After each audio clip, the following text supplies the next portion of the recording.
कि भारत के बारे में जो उनके विचार बचपन में थे वो उनके वक्त और अनुभव के साथ बदलते रहे थे। जैसे जैसे नेहरू जी की उम्र बढ़ती रही और वो भारत की आजादी के आंदोलन से गहराई से जुड़ने लगे, तो नेहरू जी को भारत को जानने के लिए और ज्यादा उत्सुकता होने लगी। नेहरू जी जानना चाहते थे कि जो भारत उनके दिलो दिमाग पर छाया हुआ है, जिस भारत ने उनके अंदर आजादी के लिए लड़ने का जज्बा पैदा किया है, वो असल में है क्या। केवल यही नहीं, बल्कि नेहरू जी ये भी जानते थे कि भारत अपने इतिहास में क्या रहा है, किन चीजों ने भारत को उसके इतिहास में मजबूती दी थी और अब भारत के कमजोर पड़ने की वजह क्या है। इस दौरान नेहरू जी ने अलग अलग तरीकों से भारत को जानने की कोशिश जारी रखी। एक तरफ वो पुराने भारत से सीखने की कोशिश कर रहे थे, तो दूसरी तरफ वो अपने सामने मौजूद भारत को देखकर भी उसके बारे में जानकारियां हासिल करने की कोशिश में लगे हुए थे। भारत के बारे में जानने के अपने इसी सफर को जवाहरलाल नेहरू ने डिस्कवरी ऑफ इंडिया का नाम दिया है। एक समय अलग अलग तरीकों की मदद से नेहरू जी ने भारत के बारे में जानने की कोशिश शुरू की। तब इसी सिलसिले में नेहरू जी ने भारत के इतिहास के पहले पन्ने यानी सिंधु घाटी की सभ्यता के साथ जानकारी जुटाने की शुरुआत की। सिंधु घाटी सभ्यता को नेहरू जी ने भारत के इतिहास की सबसे पुरानी तस्वीर बताया है। कहते हैं कि सिंध के मोहनजोदड़ो और पश्चिमी पंजाब के हड़प्पा में सिंधु घाटी सभ्यता के जो अवशेष मिले थे, उनसे नेहरू जी बेहद प्रभावित हुए थे। वहीं सिंधु घाटी सभ्यता के अवशेषों को देखने के लिए जवाहरलाल नेहरू सन 1931 और 1936 में मोहनजोदड़ो के दौरे पर गए थे। यहाँ पर उन्होंने देखा कि इन ऐतिहासिक अवशेषों की सुरक्षा एवं संरक्षण में ब्रिटिश सरकार द्वारा हद से ज्यादा ढिलाई बरती जा रही है। इसके परिणाम स्वरूप जो अवशेष 5000 सालों से अधिक समय तक जमीन के भीतर सुरक्षित रहे, वो खुदाई के केवल कुछ सालों बाद ही दुर्दशा का शिकार हो रहे हैं। मोहनजोदड़ो में ब्रिटिश सरकार द्वारा संरक्षण और सुरक्षा के लिए नियुक्त किए गए अधिकारी से बातचीत करने के बाद नेहरू जी को पता चला कि सरकार की ओर से संरक्षण और सुरक्षा के लिए लगभग न के बराबर धनराशि उपलब्ध कराई जा रही है। शुरुआत में ब्रिटिश सरकार का कहना था कि दुनिया भर में मंदी आ जाने की वजह से उनके पास पैसों की कमी है और इसलिए वो सिंधु घाटी सभ्यता के अवशेषों की सुरक्षा और संरक्षण पर ज्यादा खर्च नहीं कर सकते। हालांकि इस दौरान ब्रिटिश हुकूमत अपने राजकीय ऐशो आराम पर होने वाले खर्चे में कोई कमी नहीं कर रही थी। इसके बाद जब द्वितीय विश्व युद्ध शुरू हुआ, तो सिंधु घाटी सभ्यता के अवशेषों का संरक्षण पूरे तरीके से रोक दिया गया। सिंधु घाटी सभ्यता के अवशेषों की छानबीन के बाद एक हैरानी वाली बात पता चली कि ये प्राचीन सभ्यता काफी हद तक धर्मनिरपेक्ष स्वभाव की थी।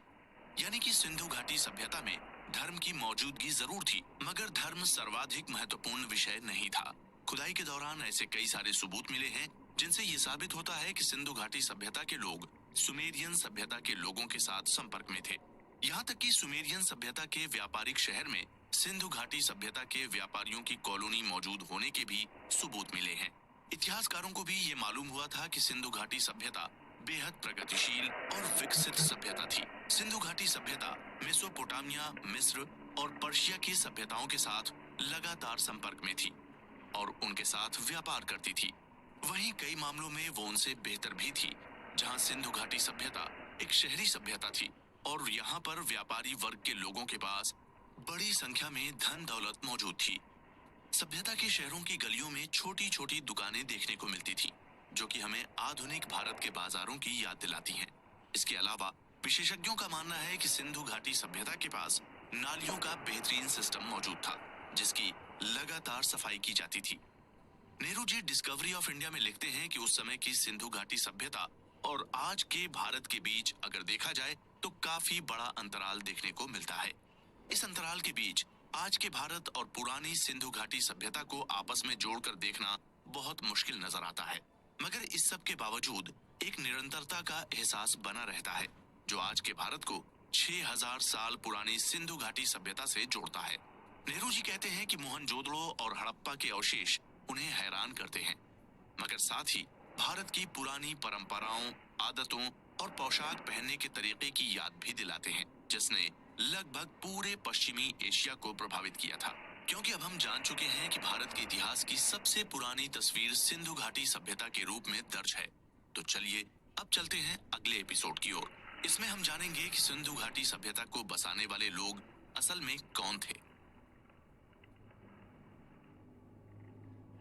क्योंकि अब आप सिंधु घाटी सभ्यता के बारे में जान चुके हैं, तो जाहिर है कि हमारे मन में ये सवाल उठेगा कि सिंधु घाटी सभ्यता को बसाने वाले लोग आखिर कौन थे। इसके बारे में हमें अभी पक्की जानकारियां तो नहीं हासिल हैं, लेकिन ये बेहद संभव है कि सिंधु घाटी सभ्यता को स्वदेशी लोगों ने ही बसाया हो और इसका संबंध दक्षिण भारत की द्रविड़ जाति से हो। वहीं कई विद्वानों ने भी दक्षिण भारत की द्रविड़ जाति और सिंधु घाटी सभ्यता में रहने वाले लोगों की जाति में समानता के कई लक्षण देखे हैं।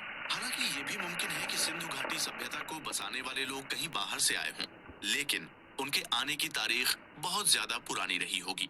इस प्रकार हर लिहाज से हम उन्हें भारत के स्वदेशी निवासी कह सकते हैं। अब इसके बाद हमारे मन में ये जानने के लिए उत्सुकता होती है कि आखिर सिंधु घाटी सभ्यता का अंत कैसे हो गया।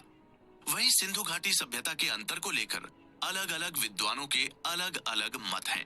कुछ विद्वानों का मानना है कि सिंधु घाटी सभ्यता का अंत भारी बाढ़ जैसी किसी प्राकृतिक आपदा की वजह से हो गया था। गौरतलब है कि सिंधु नदी अपने भयंकर बाढ़ के लिए भी जानी जाती है। वहीं कुछ विद्वानों का मानना है कि सिंधु घाटी सभ्यता का अंत धीरे धीरे मौसम के बदलाव की वजह से हुआ।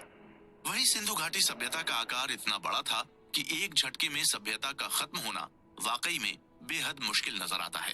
मगर जैसे जैसे सिंधु घाटी सभ्यता का प्रभाव कटने लगा, तो उसी हिसाब से सभ्यता में शहरों की संख्या बढ़ने लगी और कृषि का प्रभाव बढ़ने लगा। भारत के इतिहास के इस दौर में शहरी सभ्यता भी मौजूद थी और कृषि प्रधान सभ्यता भी। भारतीय इतिहास के इस दौर में कृषि के बढ़ते हुए प्रभाव को आर्यन जाति के लोगों से जोड़कर भी देखा जाता है, जो कि उत्तर पश्चिम दिशा से भारत आए थे। माना जाता है कि आर्यन जाति के लोग सिंधु घाटी सभ्यता का अंत होने के लगभग 1000 वर्ष बाद भारत में पधारे। बंगाल और आसपास के इलाकों में भुखमरी फैल गई। हालांकि भारत के इस मुश्किल दौर में अमेरिका और इंग्लैंड के कुछ अमीर लोगों ने सहयोग किया। इसके साथ ही चीन के गवर्नर ने भी भारत के लिए मदद भेजी थी। गौरतलब है कि चीन खुद उस समय युद्ध से जूझ रहा था और उसके पास संसाधनों की काफी कमी थी। इसके बावजूद